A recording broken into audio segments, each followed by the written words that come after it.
পবিত্র ঈদের দিনে আরেকটি সুন্নাহ হচ্ছে আল্লাহর রাসূল জনাবে মুহাম্মদুর রাসূলুল্লাহ সাল্লাল্লাহু আলাইহি ওয়াসাল্লাম তিনি বলেছেন, ঈদের দিনে খোলামেলা জায়গায় নামাজ আদায় করা সুন্নাত।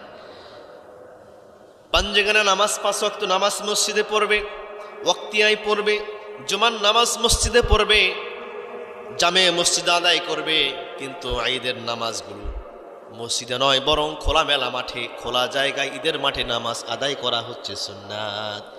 এটা হলো সুন্নতে রাসূল, এটি হলো সুন্নতে সাহাবা।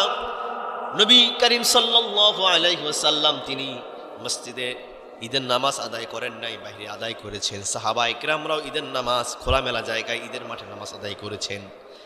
এখন অনেক মুসল্লিরা প্রশ্ন করবে, হুজুর ঈদের দিন যদি মুষলধারে বৃষ্টি হয়, যদি ঝড় শুরু হয়ে যায়, তাহলে তো ঈদের মাঠে নামাজ আদায় করা কষ্ট হয়ে যাবে।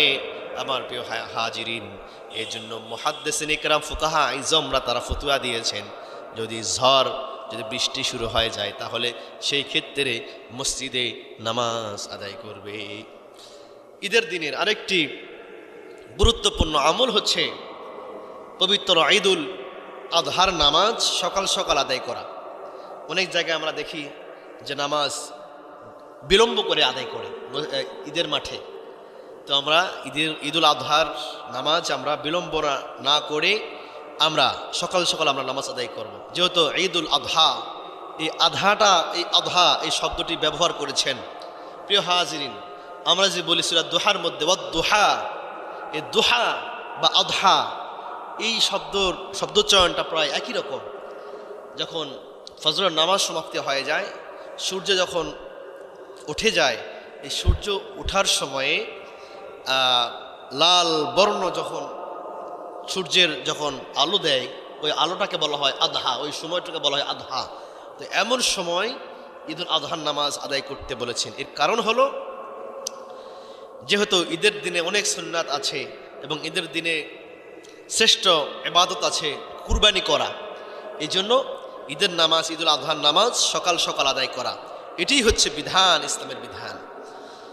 আমার প্রিয় ভাইয়েরা, এরপরে আমার নবীজি বললেন, এ আমার সাহাবারা তোমরা শোনো, ঈদুল আজহার দিনের আরেকটি গুরুত্বপূর্ণ আমল হলো, আল্লাহ রাসূল সাল্লাল্লাহু আলাইহি সাল্লাম বললেন, ঈদুল আজহার দিনে খাবার না খেয়ে ঈদগাহে যাওয়া হলো সুন্নাত।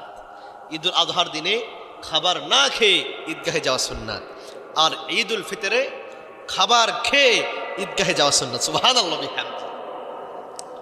শুধু তাই নয়, আমার নবী, বিশ্ব নবী জনাবে মুহাম্মদুর রাসূলুল্লাহ সাল্লাল্লাহু আলাইহি ওয়াসাল্লাম তিনি বলেছেন, ঈদুল আজহার দিনে খাবার না খেয়ে ঈদগাহে যাবে এবং ঈদের দিনের প্রথম খাবারটি হবে কুরবানি জন্তুর গোশত দ্বারা খাবার শুরু করবে ঈদের দিনে। এটাই হচ্ছে মুস্তাহাব সুন্নাত। মুস্তাহাব অনেকে বলছে সুন্নাত, এটা ঈদের দিনে একটি আমল। এই আমলটা আমরা করবো ইনশাআল্লাহ। তাহলে ঈদুল আজহার দিনের প্রথম খাবার হবে আমাদের কুরবানির জন্তুর গোশত দিয়ে ঈদুল আজহার দিনের খাবার আমরা শুরু করব। এটা হলো সুন্নাত, অনেকে বলেছেন মুস্তাহাব। এই আমলটি আমরা করবো। এই জন্যই ঈদুল আজহার নামাজ সকাল সকাল আদায় করা। যদি ঈদুল আজহার নামাজ যদি সকাল 8:30টার পরে যদি শুরু হয়ে যায়, তাহলে কুরবানি জবেহ করবেন কখন, আর গোশত বন্টন করবেন কখন, আর রান্নাবান্নি করবেন কখন? রান্নাবান্না করতে আসরের নামাজ হয়ে যাবে।